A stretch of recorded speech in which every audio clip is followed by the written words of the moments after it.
অ্যাম্বুলেন্সের ভাড়াই দিছি 6,000। আর হাসপাতালতে বের করতে দিছি 1,000। তারপরে মাটি দিছি, ওই জায়গায় গেছে 12,000। সরদি হাসপাতালে বাবা, আমার একটা মাত্র সন্তান। তারপরে হাসপাতালে তো অনেক কষ্ট করে লাশ আনছে, নাম ঠিকানা দিয়া 1,000 টাকাও দিছি হাসপাতালে। গাড়ি ঘোড়া কিছু পায় নাই, অ্যাম্বুলেন্সে 6,000 টাকা দিয়ে তারপরে লাশটা আনা হইলো এই রাইতে। বাবারে কি কম দুঃখের কথা, আমার একটা মাত্র সন্তান বাবা। আজকে 2টা মাস পার হয়ে গেছে, কেউ একটু খোঁজ খবর নিতে আইলো না।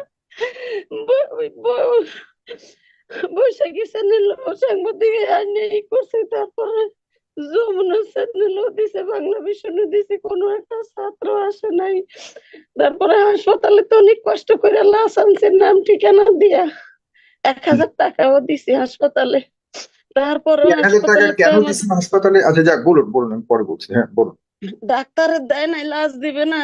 1,000 টাকা ঘুষ না দিলে, 1,000 টাকা দেওয়ার পরে লাশটা দিল। কোন তারপরে ডাক্তারের হসপিটালে আম্মা? সার্টিফিকেট দিল না। খালাম্মা কোন হসপিটালে? সরদি হাসপাতালে বাবা, আমার একটা মাত্র সন্তান। ও আল্লাহ, আমার বড় আশা ছিল আমার বাবার এই বাতাসে ছি! কোরআনের হাফেজ বানাবো। 1,000 টাকা নিয়ে লাশ চুরি আনতে হচ্ছে। ছি ছি ছি। কেউ আজ পর্যন্ত একটু খোঁজ নিল না বাবা। আমার কলজাটা সিরাতে টুকরো হয়ে যায় আমার বাবার কথা মনে পড়লে। আর বাবা কাইলো গেল ওই জায়গায়, আজকেও গেল, ডাক্তাররা তো সার্টিফিকেট দেয় না। আমার বাবার নাম, নাম ঠিকানা সবই রাখছে, ওর মার নাম, ওর বাবার নাম, ওর নামটাই খালি লাগছে, ডাক্তাররা ভুল। ডাক্তাররা আমাদের যে এত ই করলো, এই দেশে কোনো বিচার নেই বাবা।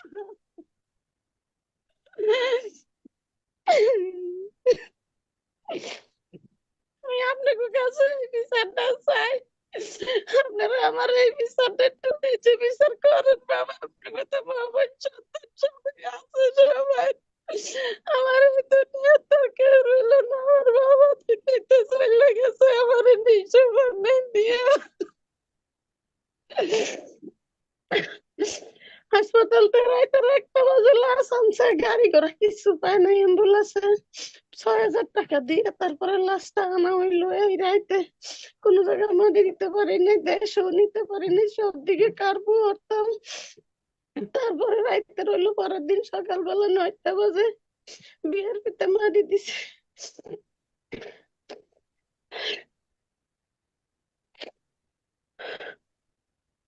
মানে আমার সরকারি বাবা, হসপিটাল থেকে লাশ আনতে 1,000 টাকা, আর ময়নাতদন্তের পর লাশ নিতে তার 6,000 টাকা খরচ হয়েছে। তার হ্যাঁ, জীবন লাশ আনছে 6,000 টাকা দিয়েছে, ওরা দিতে বাইর করতে 1,000 টাকা একমাত্র, নিছে ওরা। সে তো ছয় হাজার আপনার টাকা একমাত্র খরচ সন্তান, হয়েছে। রাইট? হ্যাঁ, অ্যাম্বুলেন্সের ভাড়াই দিছি 6,000। আর হাসপাতালতে বের করতে দিছি 1,000। তারপরে মাটি দিছি, ওই জায়গায় গেছে 12,000। বাবা আমি অনেক গরিব মানুষের বাসা বাড়ি কাম করে এ পর্যন্ত আমার বাবা পালছি। বাবা আমার দুনিয়াতে কেউ নাই, এই হুজুরে আমার বাবারে পড়াইছে। আমার এ পর্যন্ত কেউ একটু খোঁজ খবর নিতে আইলো না, এলাকার চেয়ারম্যান মেম্বার কি, কমিশনের লোক জানি কি, কোন ছাত্র কি, কেউ আসে নাই বাবা। আমি বড় অসহায়, আমার একটা সন্তান নিয়ে আমি বাঁচতে চাইলাম, আল্লাহ আমাকে বাঁচতে দিল না। দেশে নিতাম, দেশে নিতে পারলাম না, কারোর জন্য অ্যাম্বুলেন্স যাইতেছে না, অ্যাম্বুলেন্স যাবে না। 30,000 টাকা ছাড় দেশে যাইতে, তারপরে আগুন দিয়ে পুড়ে মুড়ে দিব মানুষ, এই জন্য দেশে নিতে পারি নাই। পরে ঢাকায় বাসান থেকে বিয়ের পিঠে মাটি দিছে। ও আল্লাহ, তুমি মাটি রহম দিত করো আল্লাহ। খালাম্মা 12,000 টাকা লাগলো? মাটি দিতে বারো মানে হাজার টাকা লাগছে বাবা।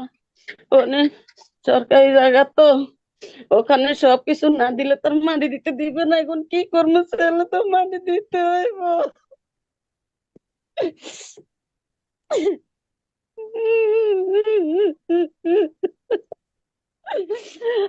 আমি এই বিচারটা মানে চাই আপনার কাছে। আমার এই দুনিয়াতে কেউ নাই বাবা, আমার সুখে গেছে। কত জায়গায় কত কাগজপত্র দিছি বাবা, কেউ আসেও নাই। কেউ আমাদের খোঁজ খবরও নেয় নাই, আমাদের কেউ দেখতেও আসে নাই, সান্ত্বনা দেওয়ার মতো এলাকা কেউ নাই বাবা। বিভিন্ন জায়গায় কাগজ দিছি, কেউ আসে নাই খোঁজ খবর নিতে। তাহলে এটাই দাঁড়ালো যে এই আন্দোলনে আহ আপনার ছেলের আন্দোলনে আপনার ছেলের আমার ছেলে গেছে দেখতে। হ্যাঁ বলেন। আপনার ছেলের মাথার পাশ দিয়ে গুলি ঢুকে একদম পুরোপুরি পেটে দিয়ে বের হয়েছে, তার জীবন গেছে। সেই লাশ আপনার আনতে চিকিৎসকের কাছ থেকে আপনার ঘুষ দিতে হয়েছে, এরপর 1,000 দেখা যাচ্ছে টাকা। কবর দিতে ঘুষ দিতে হয়েছে, এরপর এই স্বাধীন দেশে আপনার ছেলেকে ময়নাতদন্ত শেষে ঘুষ দিতে হয়েছে। আপনার ছেলেকে হারিয়েছেন, সেই ছেলের লাশ দাফন করতে টোটাল খরচ হয়েছে আপনার প্রায় 15 থেকে 16 হাজার টাকা। জি এই জবাব কি দেবে আমি জানি না, এই জবাবের আমাদের অতিথিরা, আমি আসছি আপনাদের অতিথি। জি, আপনি আপনি ভালো থাকুন। আমি জানি না আপনাকে কি দিয়ে সান্ত্বনা দিব। আমার আমার বাবা, আমার সারাটা দিন আমার পুতের কথা মনে পড়ে। আমার বাবা কইছিল আম্মু আমার ড্রাগন খেতে ইচ্ছা করে, আমি ড্রাগন কিনে এনে ঘরে রাখছি, ড্রাগন জাগাত রয়েছে।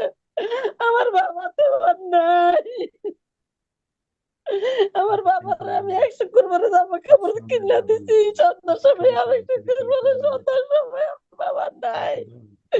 ও আল্লাহ, আমি কারে নিয়ে বাঁচবো, আমি কি করবো আমি জানি না। আল্লাহ তুমি আমাদের নিয়ে যাও আল্লাহ, আমি আর সহ্য করতে পারছি না মাহমুদ। আমার এই সর্বনাশ কারা করলো, আমি তাকে বিচার চাই বাবা, আর কিছু চাই না। আমি বিচার চাই। আমি অনেক কষ্ট করে আমার বাবার আমি এই পর্যন্ত আনছি। এই হুজুরও জানে যে আমি কাজ করে খাই বাবা। আমি অনেক কষ্ট করে তারপরে দাপন টাপন দিলাম, মিলাদ টিলাদ দিলাম, ধার কষ্ট করে কি করবো, আমি তো গরিব মানুষ। ঠিক আছে, আমি আসলে আমার বলার কোনো ভাষা নাই। আমি আহ আপনাকে ধন্যবাদ। আপনি এত অনেক কষ্ট করে আমার সাথে যুক্ত হয়ে যাওয়ার পর আমি শুনেছি আপনার হুজুর যখন বললেন আমাকে, হাফেজ মাওলানা সাহেব যখন বললেন এই অবস্থা, তখন আমি আসলে অনেকেই আমাদের কাছে এ পর্যন্ত অনেক যারা চিকিৎসাহীন ভাবে সারা দেশে ছড়িয়ে ছিটিয়ে আছে, যাদের পরিবার এখনো পর্যন্ত তাদের আহত সন্তানদেরকে, আহতদের নিয়ে অনেক সমস্যায় আছে, সংকটে আছে, তাদের চিকিৎসা নাই, তাদের সেবা পাচ্ছে না, তাদের কোনো, অথচ আমি যখন লেখালেখি করি তখন অনেকেই আছে সরকারের, আমরা আমরা কোনো সরকারের বিরোধিতা বা কোনো কিছুই আমরা বলি না যে সরকার ইয়ে করে, কিন্তু সরকারের পলিসিতে অনেক ভুল আছে। যেটা করার উচিত এই মুহূর্তে সেটা করতে অনেক তারা আহ, অপারগতা আমরা দেখতে পাচ্ছি, বা তাদের ব্যর্থতা দেখতে পাচ্ছি। এসব নিয়ে অনেকেই হয়তো আপনারা দর্শকরা অনেকেই ইয়ে করে। সাগর ভাই, জাস্ট 5 সেকেন্ড, আমি আমার এই মার কাছে জানতে চাই যে যারাই হোক আমরা যোগাযোগ করলে ছেলের হত্যার বিচারের জন্য উনি মামলা করতে ইনশাল্লাহ আমাদেরকে সহায়তা করবেন তো? আপনি অবশ্যই সহায়তা করবেন, এবং সরকারকে আপনি অবশ্যই এখানে রিট পিটিশন করা উচিত। সরকার আদালতের কাছে একটা রিট পিটিশন করেন, আদালত অবশ্যই সরকারকে রুল জারি করবে কেন সরকার এই যারা আহত নিহত হয়েছে তাদের ব্যাপারে কোনো ব্যবস্থা নিবে না কেন। Right. এমন একটা, এবং আপনি বিচার এবং পিআইএল সাবমিট করুন। সন্তত বাবা। পরিবারের প্রতি লক্ষ্য রাখা। হ্যাঁ, আপনি পিআইএল সাবমিট করুন। এই ব্যাপারে আপনার সাথে আমার অনুষ্ঠানের পর অবশ্যই কথা হবে। অ্যাডভোকেট মোহাম্মদ, আমি আসছি আপনার কাছে। জি বলুন বলুন। আমি আপনি আপনি এরা নিরুপায় মানুষের কোনো খোঁজ খবর নেয় না বাবা, ওরা তো নিরুপায়। আমরা দিন আইন না দিন খেয়ে আমাদের খোঁজ খবর নেওয়ার মতো কেউ নাই এই পৃথিবীতে, সেই মানুষ নাই, ন্যায্য বিচার করার মতো মানুষ নাই বাবা, গরিবের কেউ নাই। হুজুরে আমার ঠিক আছে। ছেলের পড়াইছে, হুজুরে ভালো চিনে। আমরা মামলাও করছি বাবা, আমি হুম। মামলা করছি। মামলা করেছেন? আমি কোর্ট, জি আমি কোর্টের মাঝখানে মামলাও করছি গেছে মাসের 23 তারিখে।